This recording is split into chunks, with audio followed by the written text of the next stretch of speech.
오늘도 값없이 베풀어 주시는 주님의 끝없는 은혜를 누리며 승리하는 꿈미래 모든 분들이 되기를 소망합니다. 에스겔서는요, 예루살렘이 주전 586년에 멸망하기 직전에 바빌로니아에 먼저 포로로 끌려갔던 그 사람들에게 주어진 에스겔의 경고와 또 예루살렘 멸망 이후에 포로로 끌려간 사람들이 다시 돌아올 것에 대한 기대와 소망에 대한 이야기를 담고 있죠. 에스겔의 이 이름의 뜻은요, 주님이 강하게 하시다 혹은 주님이 단련하시다라고 하는 뜻을 가지고 있는데, 에스겔이 살았던 그 시대, 에스겔이 주님의 말씀을 전했던 그때가 이스라엘 역사에 있어서, 구약의 역사에 있어서 가장 어두운 시기였던 것을 알 수가 있죠. 주전 6세기 말에 바빌로니아는 남유다를 속국으로 만들고 또 사람들을 포로로 잡아갔습니다. 이때 예레미야 선지자는요, 주님이 바벨로니아를 통해서 이스라엘 민족 남유다를 치시니까 그 주님의 이 계획과 섭리에 따르라라고 그렇게 이야기를 했어요. 그러니까 바벨로니아에게 굴복하도록, 거기에 이제 머리를 숙이도록 그렇게 권고했는데, 남유다는 이 예레미야의 이야기를 듣지 않고 끝까지 바벨로니아에 대항을 했죠. 결국은 무너졌습니다. 그리고 그 같은 시기에 바벨로니아에 포로로 먼저 끌려간 사람들이 있었는데, 그들 가운데 한 명이 바로 에스겔이에요. 에스겔도 마찬가지예요. 그 포로로 끌려와 있는 사람들에게 주님이 바벨로니아를 통해서 이스라엘 민족의 남유다 백성의 잘못에 대해서 알려주고 계시니 그것을 깨달으라고 그렇게 이야기를 했습니다. 하지만 이스라엘 땅에 남아있던 사람들도 마찬가지고요, 포로로 끌려간 사람들도 마찬가지로 예레미야와 에스겔의 이야기를 듣지 않았습니다.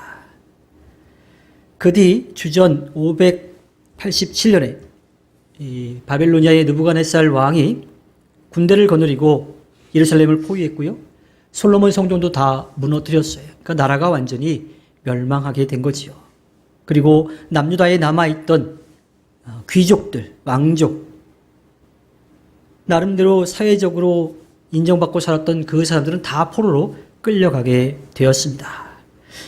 예레미야는 1차로 잡혀갔을 때 이 주전 593년까지 주님의 말씀을 전했는데, 그 이후에 586년까지 대략 한 13년 정도를 조용히 지냈어요. 더 이상 주님의 말씀을 듣지 못했던 거죠. 그러니까 대언할 수도 없었던 거예요. 그러다가 에스겔 32장 17절에 보면 제12년 첫째 달 15일에 주님께서 나에게 말씀하셨다.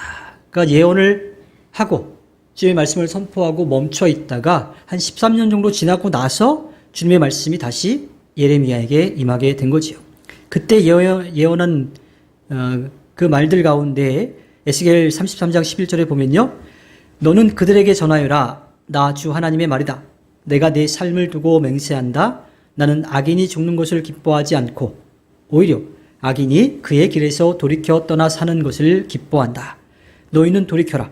너희는 그 악한 길에서 돌이켜 떠나거라. 이스라엘 족속아, 너희는 왜 죽으려고 하느냐 하여라. 그러니까 그 이전에 주님의 말씀을 선포할 때에는 남유다가 주님을 등지고 떠났기 때문에 주님의 징계로 바벨로니아에 의해서 멸망당하게 될 거다라고 하는 이야기였어요. 그러니까 그들이 잘못한 것 때문에 어려움을 겪게 될 거라고 하는 그러한 말씀이었는데, 이제는 그 말씀이 바뀌었어요. 어떻게 바뀌어요? 희망의 말씀으로 바뀐 거지요. 처음에는 심판에 대한 이야기였는데 이제는 소망, 구원에 대한 소망의 이야기로 바뀌게 되었습니다. 에스겔서에 나오는 신학적인 이야기들을 살펴보면요, 이스라엘 민족과 북이스라엘 남유다에 다 마찬가지인데, 남유다에서 활동을 했으니까 남유다 사람들의 잘못 때문에 주님의 징계가 임할 거다라고 하는 것, 그러니까 그들이 주님을 등지고 떠나기 때문에 그에 대한 책임으로 그들이 어려움을 겪게 될 거라고 하는 이야기, 공동체적인 이야기도 하는데, 그와 더불어서 함께 아주 개인적인 이야기도 합니다.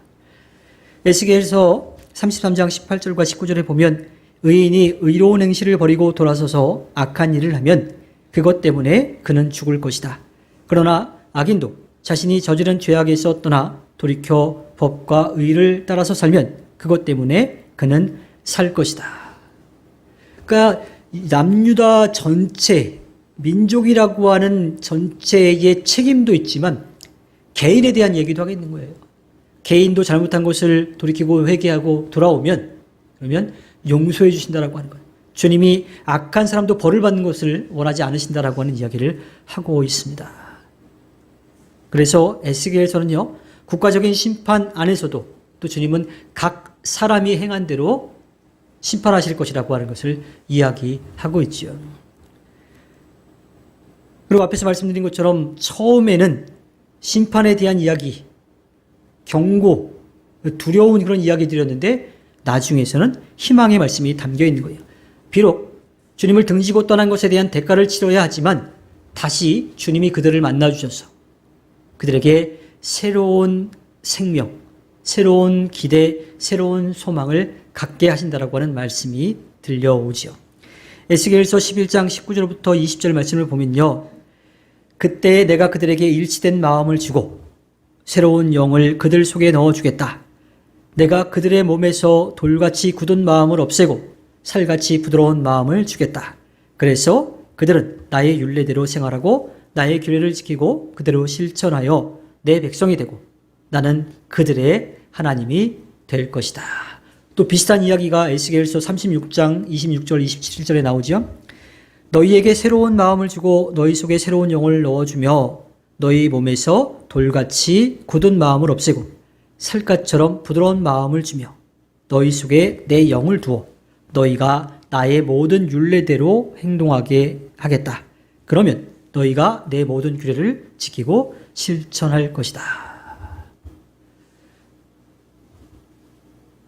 그 주님을 등지고 떠난 것 때문에 어려움을 겪게 될 거지만 주님은 다시 그들을 새롭게 하실 것이라고 하는 말씀을 주고 계십니다. 주님이 그렇게 하시는 까닭에 대해서요. 주님은 주님의 이름이 더럽혀지지 않도록 또 더럽혀진 그 주님의 이름을 회복시키기 위해서 그렇게 역사하신다라고 말씀하고 있지요. 근데 이것은요. 주님의 이름이 더럽혀진 것 그것에 대해서 주님이 그 자체를 회복시키려고 하는 말씀이 아니에요. 이 말씀은 하시지만 중요한 것은 이 땅의 주인이 누구인지를 분명하게 알려주시기 위한 말씀인 거지요. 바꾸어 말하면 주님을 모르거나 알면서도 인정하지 않아 주님이 준비해 놓으신 그 은혜를 누리지 못하고 오히려 어려움을 겪고 있는 그들에게 안타까운 마음을 가지고 주님이 이스라엘 민족, 그 남유다 백성들을 사랑한다라고 하는 것, 그들이 그 사랑과 은혜를 누리기를 바라신다라고 하는 것을 알려주시는 그런 말씀인 겁니다. 우리가 에스겔하면 빼놓지 않고 이야기하는 게 있죠. 우리 찬양도 같이 고백을 드렸지만 에스겔의 환상이라고 하는 거예요. 에스겔은 처음부터 부름 받을 때부터 환상을 보았고요. 또 아주 굵직한 환상이 두 개가 있죠. 오늘 우리가 함께 나누는 마른 뼈의 환상이 있고요. 또 성전에서부터 물이 끊임없이 흘러나오는 그런 이제 환상이 있습니다. 오늘은 이 마른 뼈가 살아나는 그런 이야기를 이제 함께 나누는 건데요. 에스겔 37장 1절부터 2절에 보면 주님께서 권능으로 나를 사로잡으셨다.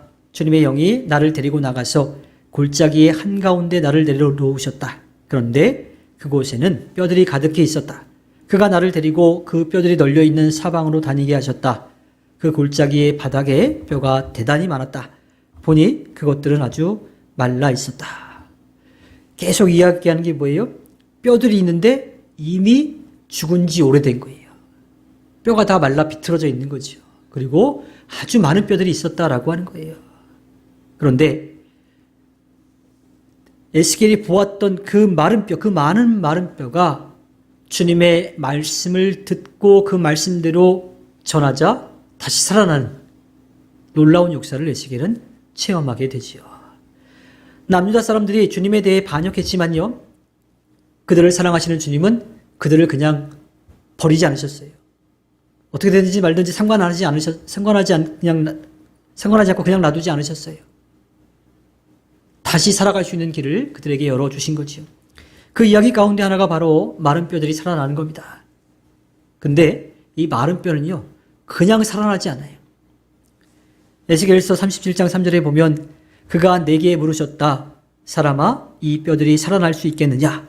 내가 대답하였다. 주 하나님, 주님께서는 아십니다.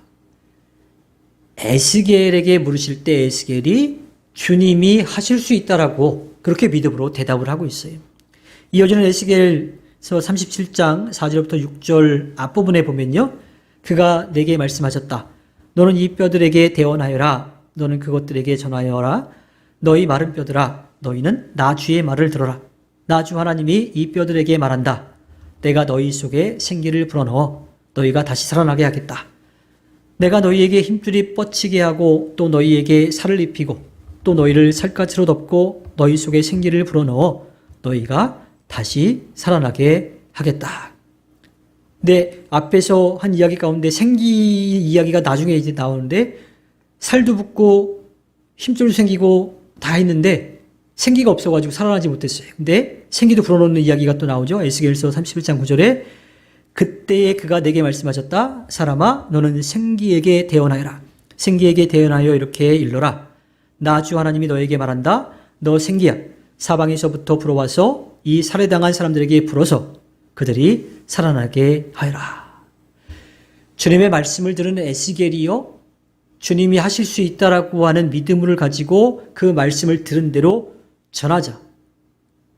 마른 뼈가 붓기 시작했어요.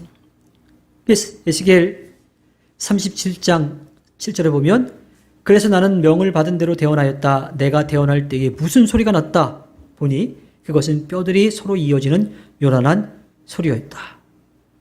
주님이 하실 수 있다라고 하는 믿음을 가지고 그 말씀을 전했을 때에 이미 뼈들이 이미 죽어서 말라버린 그 오래된 뼈들이 제자리를 찾아가고 있었다라고 하는 거예요. 또 에스겔서 37장 10절에 그래서 내가 명을 받은 대로 대언하였더니 생기가 그들 속으로 들어갔고 그래서 그들이 곧 살아나 제 발로 나서 서는데 엄청나게 큰 군대였다. 에스겔이 믿은 대로 들은 대로 전했을 때에 그 마른 뼈가 다시 살아나는 그 역사가 일어나는 것을 우리가 볼 수가 있죠. 자, 그냥 살아난 게 아니에요. 에스겔의 믿음이 있었고요. 확신이 있었고요. 또 담대한 선포가 있었어요. 그리고 주님이 말씀하신 그대로 뼈들이 제자리를 찾고 힘줄이 붙고 살이 붙고 그리고 생기가 안으로 들어갔을 때 살아난 거죠. 다시 살아나기 위해서는요. 우리를 살리시려고 하는 주님의 말씀을 들어야 합니다. 그리고 믿어야 하지요. 주님은요. 주먹구구식으로 또 그냥 아무렇게나 감정적으로 그렇게 일하지 않으십니다. 주님은 계획이 다 있으세요. 그 계획의 바탕은 뭐냐면요. 우리를 사랑하시는 겁니다. 이미 죽어서 말라 골짜기 바닥에 있는 많은 뼈들이 그냥 살아나는 게 아니에요. 힘줄이 뻗치게 하고 살갗으로 덮고 또 속에 생기를 불어넣어 주셨을 때에 그 뼈들이 서로 이어졌고 또 몸이 다시 만들어졌고 생기가 속으로 들어가서 살아나게 되는데 그냥 죽은 그 상태에서 그대로 살아난 게 아니라 엄청나게 큰 군대가 되었다라고 합니다. 자, 주님이 에스겔에게 그 환상을 보여주신 까닭은 무엇일까요? 에스겔서 37장 11절부터 12절을 보면요. 그때 그가 내게 말씀하셨다. 사람아, 이 뼈들이 바로 이스라엘 온 족속이다. 그들이 말하기를 우리의 뼈가 말랐고 우리의 희망도 사라졌으니 우리는 망했다 한다. 그러므로 너는 대언하여 그들에게 전하여라. 나 주 하나님이 말한다. 내 백성아, 내가 너희 무덤을 열고 무덤 속에서 너희를 이끌어내고 너희를 이스라엘 땅으로 돌아가게 하겠다. 이스라엘 민족은요, 지금 아무런 희망도 없어요. 소망도 없어요. 왜? 나라는 이미 망했고 그들은 다시 돌아갈 아무런 기대와 소망이 없는 거예요. 자신의 삶의 터전은 다 무너졌어요.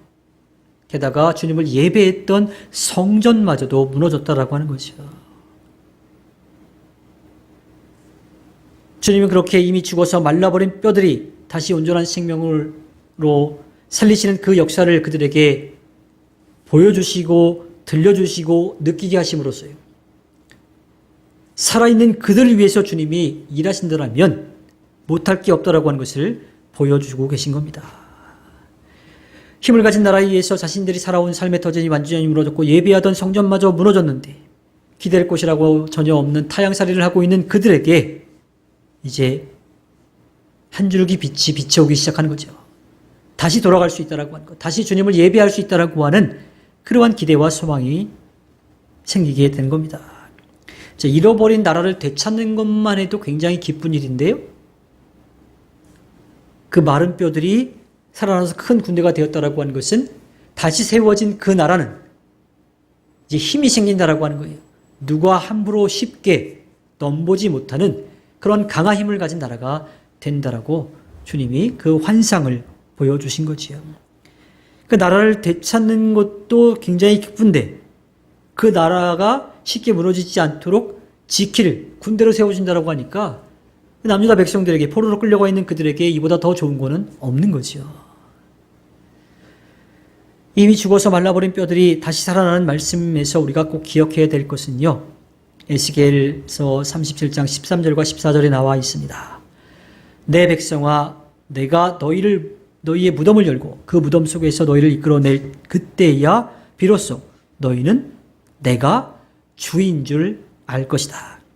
내가 내 영을 너희 속에 두어서 너희가 살 수 있게 하고 너희를 너희 땅에 데려다가 놓겠으니 그때야 비로소 너희는 나 주가 말하고 그대로 이룬 줄을 알 것이다. 나 주의 말이다. 주님을 등지고 떠난 남유다 백성들이 주님이 모든 것을 아시고 모든 것을 하실 수 있는 분임을 알게 하시고 다시 주님께로 돌아올 수 있게 해 주시겠다라고 하는 겁니다. 주님이 이 세상의 역사를 이끌어 가시는 것 모두가 다 우리를 위한 거예요. 잘못했을 때 타이르시기도 하지요. 아니면 조용히 기다려 주시기도 해요. 그런데 계속해서 돌아오지 않으면 조금 호되게 혼을 내서 돌아오게 하시기도 하죠. 또 힘들고 지쳐있을 때에 그냥 가만히 안아주시기도 하고요. 뜻대로 되지 않아서 마음 아파할 때요. 곁에서 힘을 보태주시기도 합니다. 또 뭔가를 해야 되는데 두려워서 겁이 나서 못하고 있을 때 할 수 있을 거라고 옆에서 또 응원해 주시기도 하십니다. 이 모든 것은요. 우리가 주님이 우리의 주인이심을 알고 믿고 맡기고 담대하게 나가기를 바라시는 그러한 마음인 거예요. 바른 길로 갈 수 있도록 주님의 아름다운 뜻을 깨닫고 그 길로 가서 주님이 우리를 위해 준비해 놓으신 그 사랑과 은혜를 마음껏 누리기를 바라시는 마음인 거지요. 주님은 나라는 망하고 주님을 예배하던 성전도 무너지고 희망이라고 하는 것은 아무리 찾아봐도 볼 수 없는 또 들을 수도 없는 그 포로지에서의 삶에 지쳐있는 남유다 사람들에게 빛을 비춰주고 계십니다. 죽은 사람도 살리시는 게다가 그것도 엄청난 군대로 새롭게 하시는 그 환상을 보여주심으로써 주님을 알고 믿고 의지하며 나아갈 수 있도록 에스겔을 통해서 환상을 보여주시고 선포하게 하셨습니다. 그리고 주님은 약속하신 대로 아무런 기대와 소망이 없는 유다 사람들에게 약속대로 다시 기대와 소망을 가지고 또 그들의 조상들에게 주신 약속의 땅으로 돌아와서 다시 주님을 예배할 수 있도록 해 주셨지요. 그 일은 그냥 이루어지지 않았습니다. 듣고 믿은 사람을 통해서 에스겔을 통해서 선포되었을 때 또 그 말씀을 들었을 때에 그것을 믿고 기대한 사람들에게 이루어졌습니다. 만약에 주님이 물어보셨을 때 그건 주님도 못하시잖아요 라고 에스겔이 얘기했다면요. 그 역사는 이루어지지 않았을 거예요. 또 에스겔이 믿고 선포했지만 그 이야기를 들은 남유다 사람들이 믿지 않았다면 그 역사도 또 이루어지지 않았을 겁니다. 우리를 사랑하시는 주님의 말씀을 듣고 믿어야 합니다. 그리고 그것을 전하는 것까지 우리에게 맡겨진 일인 거죠. 그 놀라운 역사를 우리가 보았을 때에 감사가 기쁨으로 찬양할 수 있는 거고요. 또 전할 수 있습니다. 물론 우리가 읽은 그 말씀 가운데에는 에스겔이 기도했다라고 하는 말은 나와 있지 않은데요. 저는 에스겔이 그 환상을 보면서 감탄하기도 하고요. 기뻐하기도 하고요. 놀라기도 하고 그러면서 마음속으로 정말 간절히 기도했을 것 같아요. 내가 이 주님이 보여주신 환상을 내가 남유다 사람들에게 전할 때 그들도 내가 본 것을 그대로 보고 내가 들은 것을 그대로 듣고 내가 체험한 것을 그대로 느낄 수 있게 해달라고 그렇게 간절한 마음을 가지고 기도했을 거라는 그러한 마음이 듭니다. 주님의 사랑과 은혜를 먼저 듣고 보고 느낀 우리가 해야 될 일은 아직 주님을 알지 못하는 이들에게 우리가 들은 것, 우리가 본 것, 우리가 느낀 것을 전하는 삶을 에스겔처럼 그렇게 살아가는 겁니다. 주님은 그 일을 기대하시면서 우리를 먼저 불러주셨어요. 주님이 우리를 먼저 불러주신 그 뜻을 알고 이 땅에서 성령의 능력을 힘입어 하나님의 자녀로 예수 그리스도의 증인과 제자로 살아가 주님께 기쁨을 드리는 꿈미래 모든 분들이 되기를 주님의 이름으로 부탁드립니다.